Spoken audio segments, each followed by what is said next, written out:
पतली कमरिया तेरी हाय हाय हाय गुस्सी वाली नजरिया तेरी हाय हाय हाय। আর কয়বার বলবো আমি যে বিবাহিত? আমাকে বিরক্ত করা বন্ধ করেন। কথা যদিও ছেড়ে দেওয়ার, তাহলে সবকিছু ছেড়ে দিতে রাজি আছি, কিন্তু তোমাকে না। এখানে দাঁড়া। এই শুনেন, একটা ছেলে প্রতিনিয়ত আমাকে হয়রানি করতেছে। চলো দেখাও আমাকে। এই তো এই ছেলেটা। শুন ভাই, তুই আমাকে দিয়ে যা ইচ্ছে তা করিয়ে নে, কিন্তু তোর বউয়ের সাথে আমার বিয়ে করিয়ে দে। আচ্ছা ঠিক আছে ভাই, আজ থেকে 41 দিন পর আমার বউর সাথে তোমার বিয়ে করাই দিব।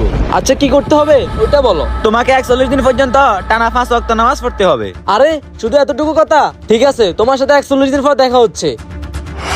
আরে আপনার কি মাথা খারাপ হয়ে গেছে? ও যদি 41 দিন নামাজ পড়ে, আপনি ওর সাথে আমাকে বিবাহ করে দিবেন? আরে আগে 41 দিন যাক, তারপর দেখা যাবে। চলো।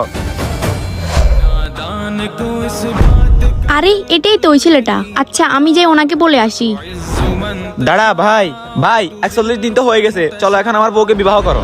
কি বলতেছেন ভাই? প্রথমে বলছেন নামাজ পড়তে, আর এখন বলতেছেন গুনাহের কাজ করতে।